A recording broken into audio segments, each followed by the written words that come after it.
It goes, there it is!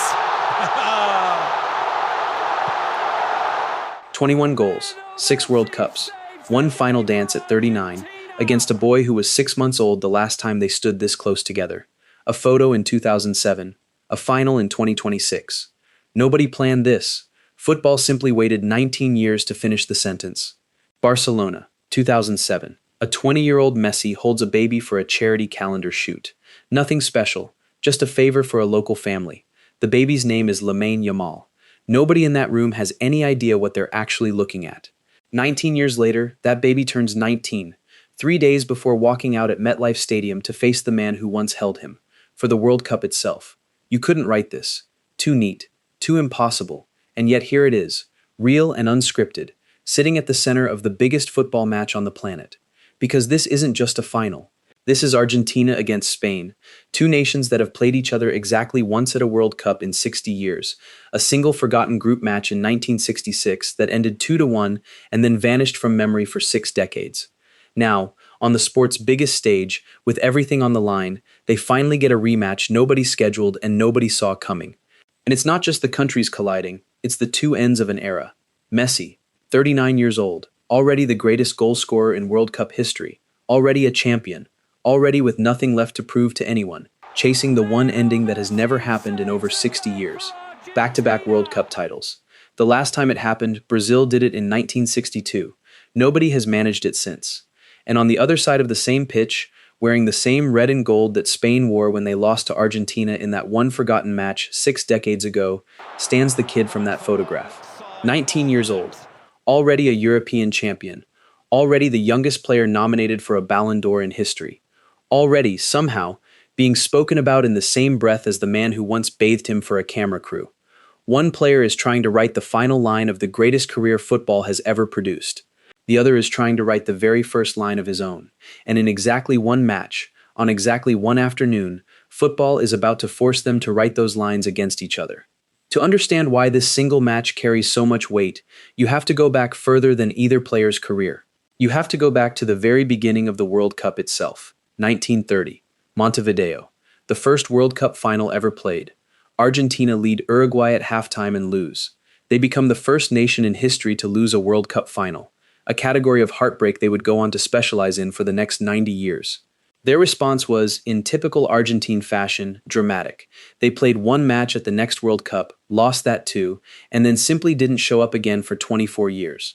When they finally returned in 1958, Czechoslovakia beat them 6-1, and the players came home to a crowd throwing coins at them instead of applause.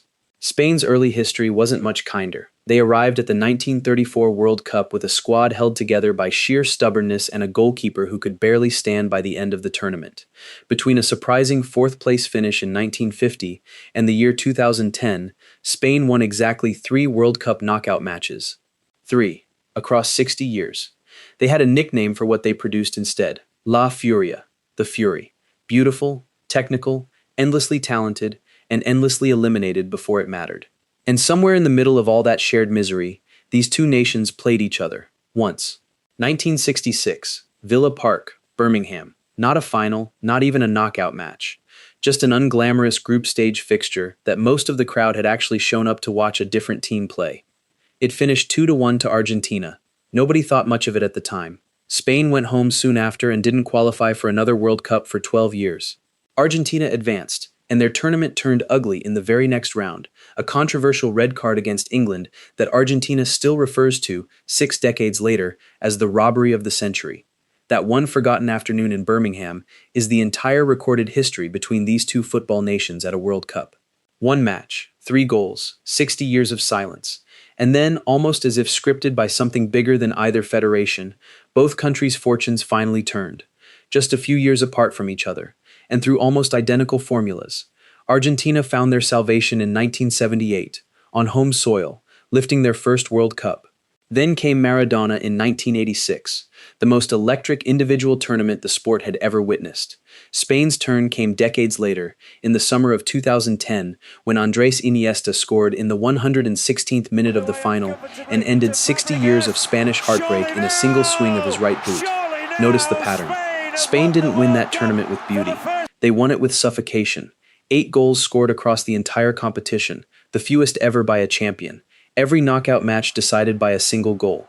They simply refused to let anyone score, then found one moment of magic, and went home with the trophy. That same summer, a year earlier almost to the date, an 18-year-old substitute had come on for Argentina against Serbia and Montenegro, and helped his country to a 6-0 win. His name was Lionel Messi.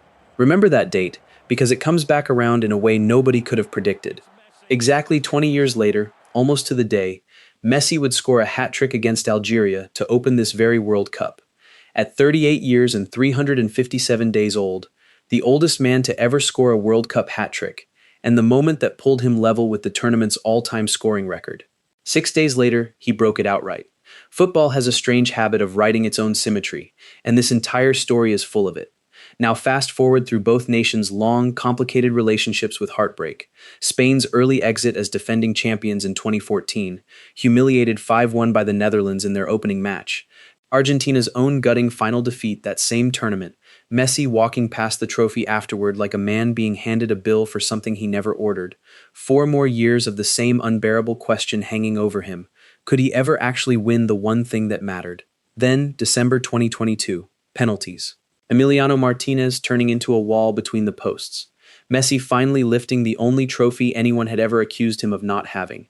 The argument, for all football purposes, ended that night. Which is exactly why what's happening right now feels almost unfair to the rest of the sport, because Messi wasn't supposed to still be doing this. He had his ending. He had the perfect, complete, undeniable ending in Qatar. And somehow, 4 years later, at an age when most professional footballers have long since retired to co-commentary booths, he has dragged Argentina back to one more final, chasing something that has not happened since 1962. Back-to-back World Cup champions. Brazil managed it once, more than 60 years ago, and nobody since. Not Germany, not the great Spain side of 2010, not Deschamps' France. Nobody. And on the opposite side of the same pitch stands the answer to a question football didn't even know it was asking.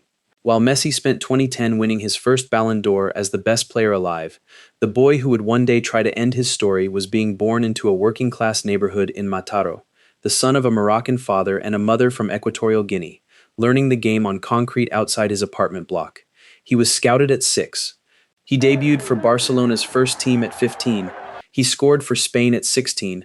At 17, he was already the youngest player to reach 50 senior appearances, already breaking records Messi himself hadn't touched at that age, already carrying a European Championship trophy for his country as the tournament's breakout star. 2 completely different childhoods, 2 completely different paths into the game. And now, on the same afternoon, in the same stadium, wearing the same colors their nations wore in that one forgotten match 60 years ago, they are about to collide with the entire football world watching. While all of that history was quietly building toward this exact afternoon, both teams had to actually get here, and the way they did it could not have been more different. Argentina's route has been chaos dressed up as destiny.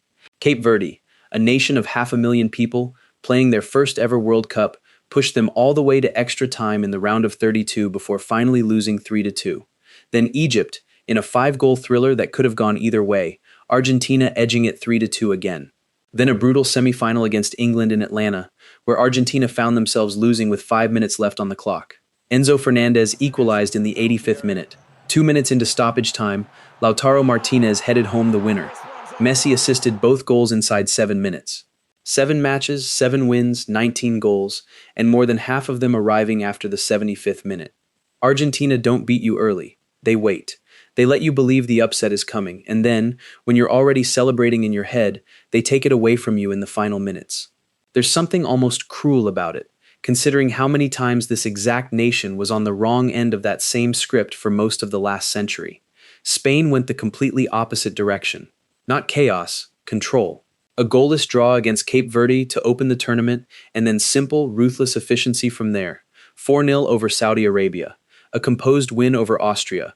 A tense 1-0 derby victory over Portugal that quietly ended Cristiano Ronaldo's international career for good. A hard-fought win over Belgium. And then, in the semi-final, the statement performance of the entire tournament. A 2-0 dismantling of France, a France side loaded with attacking talent, comfortably shut out by a defense that has now conceded exactly 1 goal in 7 matches. 1 goal. The most clean sheets any team has ever kept across a single World Cup. So here is the shape of Sunday. Spain will have the ball for most of the match. That isn't a prediction, it's simply what this team does to every opponent they face. Rodri will sit in front of the defense and slowly strangle the game the way he strangled France's midfield. Yamal will be doubled up on the right flank, and Spain will keep feeding him the ball anyway, because a 19-year-old who terrified the French backline all night is worth the risk. And Argentina will let them have the ball. That's the trap. Argentina have spent this entire tournament losing the first hour and winning the last 10 minutes. Every team that has faced them this World Cup was level or ahead late in the match. Every one of them is now home watching on television. Spain have conceded 1 goal in 7 matches. They have also never once had to chase a scoreline against a team that treats stoppage time as its natural habitat. That's the actual question at the center of this final, not who has the better team on paper, but whether the best defense this World Cup has ever produced can hold its shape for 90 minutes against a 39-year-old who only needs a single half-second of hesitation to end it. Because that's what Messi does now. He doesn't need to run past 4 defenders anymore. He drops deeper, waits, reads the exact moment a backline shifts its weight the wrong way, and delivers the pass that breaks everything open. Give him one half chance in a final, and history says he takes it. Every time. And that is the story football has quietly been building toward for 19 years, since a 20-year-old genius held a stranger's baby in front of a camera and had absolutely no idea what he was actually holding. If Messi wins on Sunday, he becomes the first man since 1962 to lift back-to-back World Cups, finishing his career as the tournament's all-time leading scorer and all-time leading assist provider, both records set in the very same month, at 39 years old, in what he has already called his final act.